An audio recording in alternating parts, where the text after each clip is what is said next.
कारेश्वर भगवान के, कुबरेश्वर महादेव के, तापती महारानी की।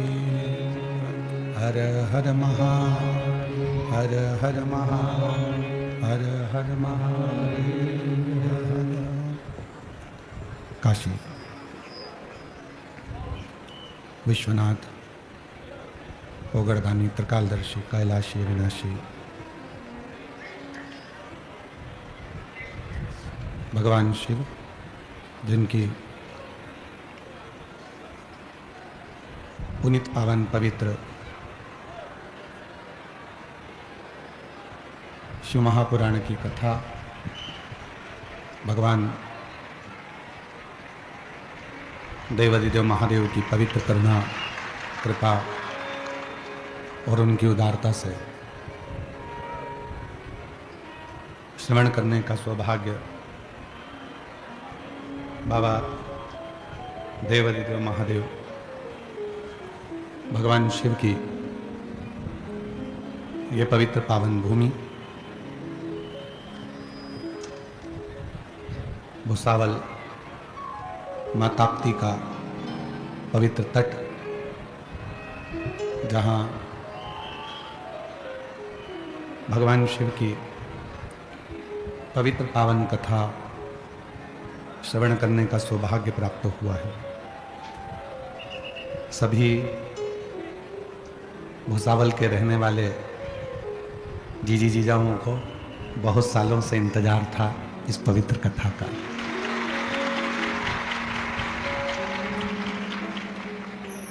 ना जाने कितने सालों से आप इंतजार कर रहे थे कम्मा ताप्ती के तट पर देवादिदेव महादेव की यह पवित्र कथा हो और आप और हम श्रवण करें। ये शिव की और तेरी कृपा बिना नहीं एक भी लेते हैं सांस, तेरी कृपा से बखान क्या करूं मैं के चपटी भगवत में खजाना कुबेर का, गंगधार मुक्ति द्वार ओंकार भोले ओंकार आयो शरण तिहारी शंभु शिव की कृपा से, भगवान ओगड़दानी की करुणा से भुसावल नगर में माँ ताप्ती के तट पर चंद्रशेखर शिव महापुराण की कथा श्रवण करने का सौभाग्य प्राप्त हुआ। और चंद्रशेखर स्वयं जो अपने मस्तक पर चंद्रमा धारण करते हैं, जो स्वयं संपूर्ण जगत का विष लेकर जगत को अमृत प्रदान करते हैं, ऐसे चंद्रशेखर भगवान की पवित्र कथा को श्रवण करने का सौभाग्य मिला। कथा के मुख्य यजमान श्री रतन जी धड़ू भाई, धड़ू जी भोई जी, श्रीमती पुष्पा रतन भोई जी, विजय रतन भोई जी, मिठना विजय भोई जी, अजय रतन भोई जी, शीतल अजय भोई जी, पाड़लसा भुसावल महाराष्ट्र के ये पवित्र मुख्य यजमान का पद ग्रहण किया है। यजमान जहाँ बैठे हों एक बार खड़े हो जाएं। यजमान जहाँ बैठे हैं एक बार खड़े हो जाएं। एक बार यजमान परिवार के लिए जोरदार ताली बजाकर उनके लिए साधुवाद करें।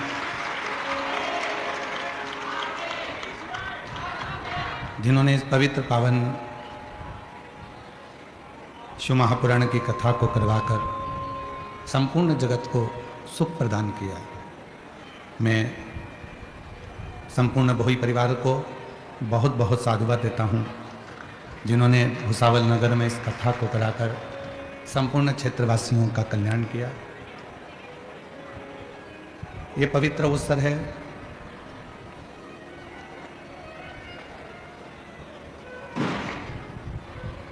भगवान शिव की अविरल भक्ति को प्राप्त करने। ये पवित्र अवसर है भगवान देवाधिदेव महादेव की अविरल भक्ति को प्राप्त करने का।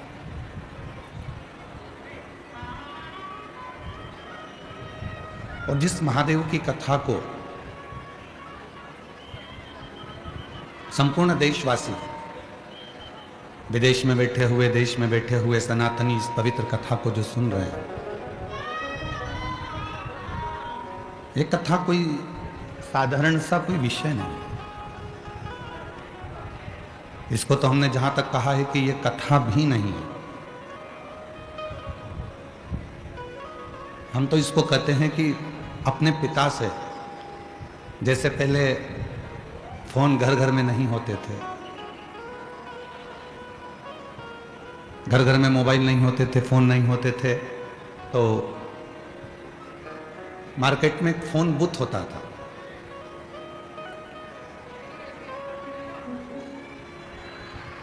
और मार्केट में फोन बूथ होता था, जिस फोन बूथ पर हम जाते थे और जाकर उस फोन बूथ पर थोड़ा सा कुछ देकर बात कर लेते थे।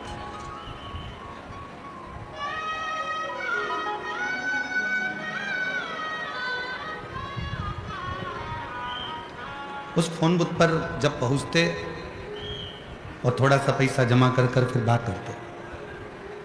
इधर के सब पंडालों की आवाज खोल दीजिए।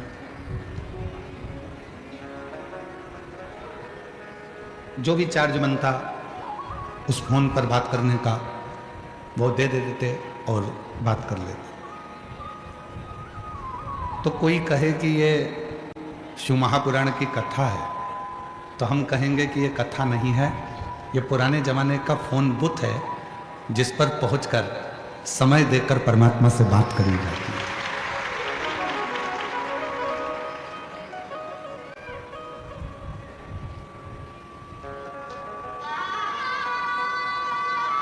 पहले जैसे फोन बूथ पर पहुंचते थे और फोन बूथ पर पहुंचने के बाद में वहां पर थोड़ा बहुत पैसा देकर बात कर लेते थे।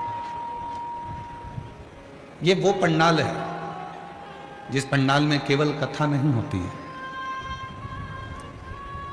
इस पंडाल में जब आप आते हैं, आने के बाद अपने मन को परमात्मा से लगाते हैं, श्री शिवाय नमस्तुभ्यम जब आप गुनगुनाते हैं, तब ये नंबर डायल हो जाता है और उस शिव से आपके दिल की बात होना प्रारंभ हो जाती है और बाबा उसे सुनते हैं।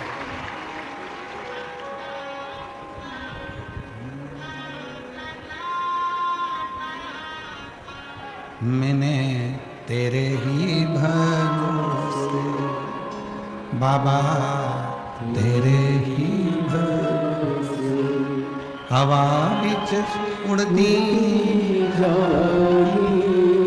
बाबा, तो छड़ी कटी भोले में शंभू में हवा बिच उड़ती बाबा, तो छड़ी नाम कटी। तो अब जिसको भी भगवान से बात करना है, भोलेनाथ जी से बात करना है, शिव जी को अपने मन की बात कहना है, तो उसको भुसावल की इस पवित्र कथा के पंडाल में जाना होगा और श्री शिवाय नमस्तुभ्यम कहना होगा और शिव जी से बात प्रारंभ होगी। बोल बम का नारा है, श्री शिवाय नमस्तुभ्यम।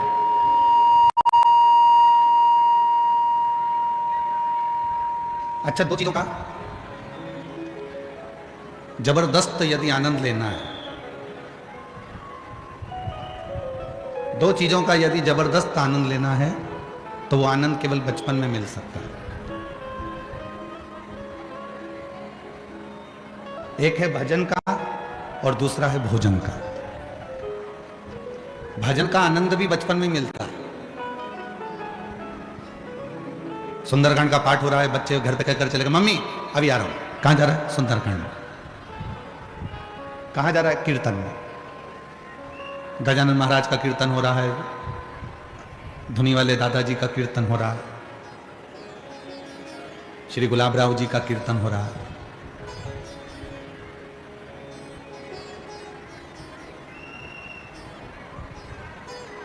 कहां जा रहा है? बस अभी आ रहा हूं। दो चीजों का आनंद, जबरदस्त आनंद बचपन में मिल सकता है।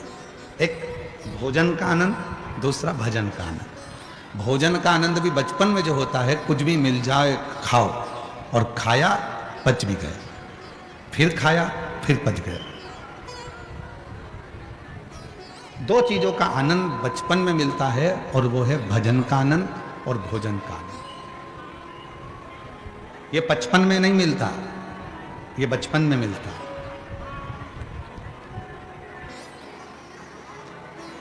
चाउमीन अच्छी लग रही है, बर्गर अच्छा लग रहा है, भेलपुरी अच्छी लग रही है, बड़ा पाव अच्छा लग रहा है, और जैसे जैसे जैसे जैसे उम्र बढ़ती चली गई, बचपन से 55 में पहुंच गए, 55 के हो गए, और बचपन से जैसी 55 में पहुंचे, 4 बड़ा पाव डट के खा लिया तो बीपी ऊंचा नीचा हो गया। अब बचपन में बड़ा पाव खा रहे थे तो कुछ नहीं हो रहा था, पर 55 में बड़ा पाव खाओगे तो तकलीफ तो होगी। बचपन में बड़ा पाव खाया तो कुछ पेट में भी तकलीफ नहीं हुई, पर 55 में 55 की आयु में अगर बड़ा पाव खाया तो पेट पकड़ के कथा में भी मन नहीं लगेगा है?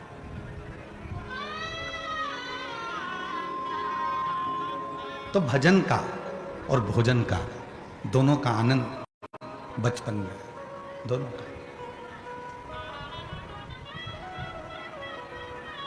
भजन का आनंद भी बचपन में और भोजन का आनंद भी बचपन में। बचपन की जब अवस्था आती है तो भोजन में भी रुचि नहीं रह पाती, और भजन में जबरदस्त मजा की जगह जबरदस्ती लगना पड़ता। भगवान से कुछ मांग लूंगा, भगवान कुछ दे देगा।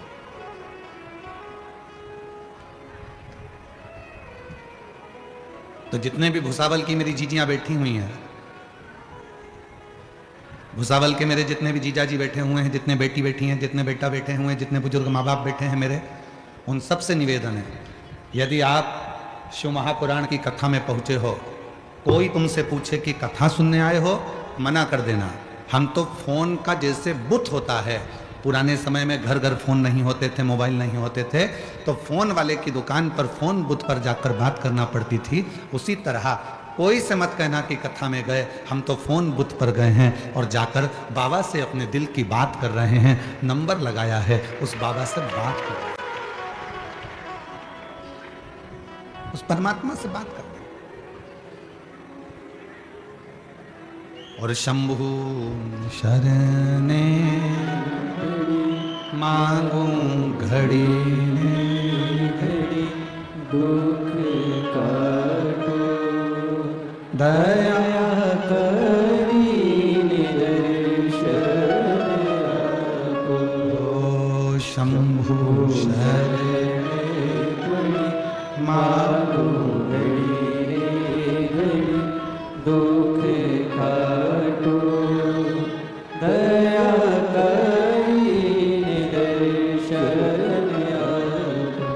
तो यहां केवल कथा सुनने के लिए हम नहीं आए, यहां हमारे बाबा से हम बात करने के लिए, अपने पिता से बात करने के लिए। इतनी चिलचिलाती हुई गर्मी, पार्किंग भी बहुत दूर, इधर वालों की पार्किंग का तो हमको नहीं मालूम, पर हम जिधर से आए तो उधर का देखा था, बहुत दूर। सिर पे बोरी,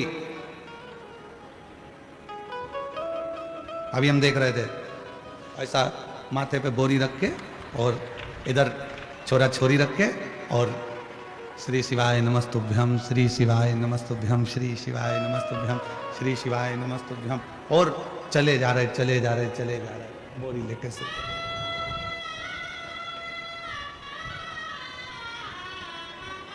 मन में आ भी रहा था कि थोड़ा सा पार्किंग अगर नजदीक में हो जाती तो अच्छा है, फिर मन में आया भोले बाबा मुझे मालूम है तू पैदल क्यों चला रहा है, जरूर इसके तन के जितने भी पाप कर्म होंगे पैदल चला चला कर पसीने में सब निकाल देगा, तब पवित्र कर कर शिव पुराण की कथा में।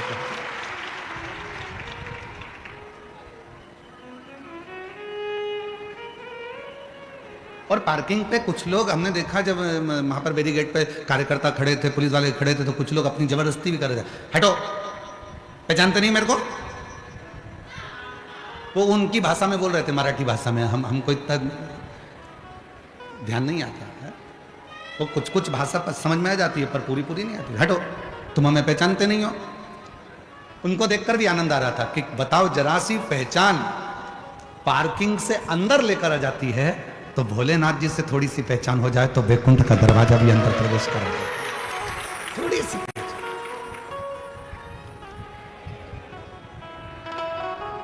और आपको और हमको ज्यादा पहचान बनाना भी नहीं है। हमारी और आपकी भगवान की परमात्मा से हमको पहचान बनाना थोड़ी सी बहुत है।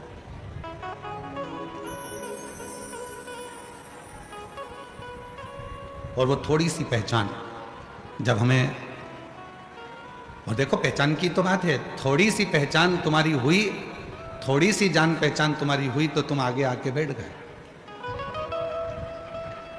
थोड़ी सी जान पहचान। और उसी तरह यदि मेरे भोले बाबा से जान पहचान हो जाती तो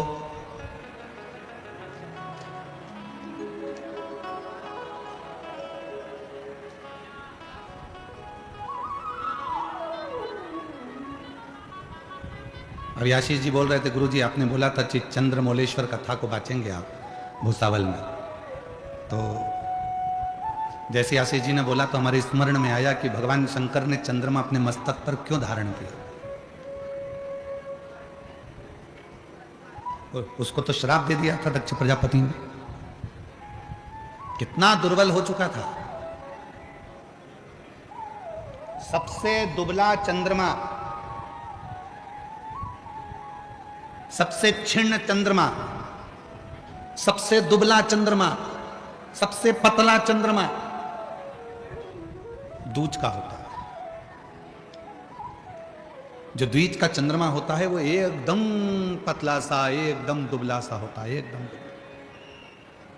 क्यों? शिव महापुराण की कथा कहती है कि चंद्रमा को रोग लग गया था।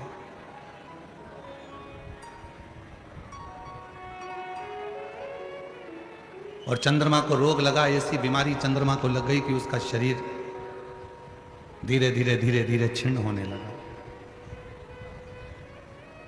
चंद्रमा के शरीर में एक रोग लग गया, शरीर पूरा धीरे धीरे धीरे धीरे क्षीण होने लगा।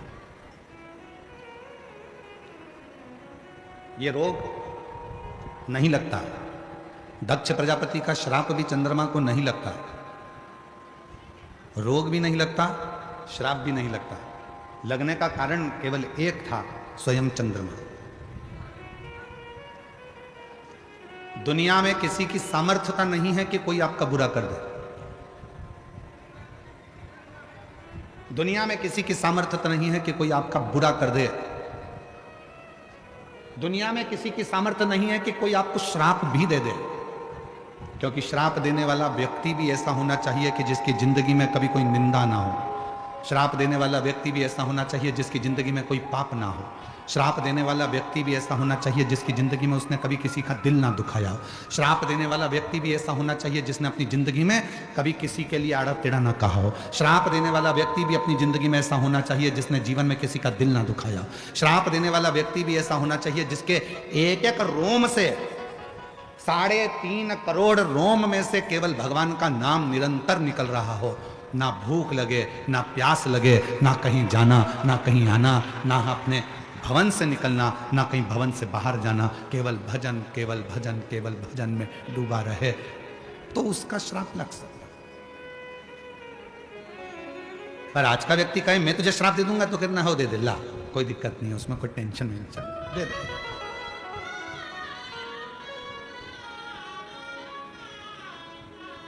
ईर्ष्या रखकर अगर किसी को श्राप दोगे, ईर्ष्या रखकर अगर किसी को बददुआ दोगे, तो वो खुद को लगना है, दूसरे को नहीं।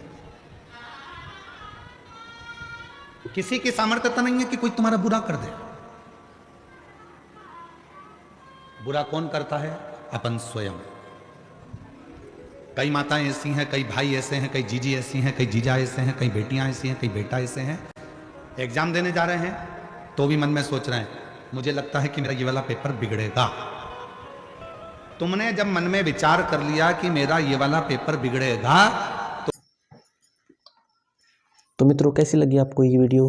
अगर अच्छी लगी तो वीडियो को शेयर कीजिएगा ज़्यादा से ज़्यादा और लाइक कीजिएगा, चैनल को सब्सक्राइब कीजिएगा, क्योंकि आपको ऐसी वीडियो इस चैनल पर मिलती रहेगी। तो मिलते हैं नेक्स्ट वीडियो में, तब तक के लिए राधे राधे, जय श्री कृष्ण।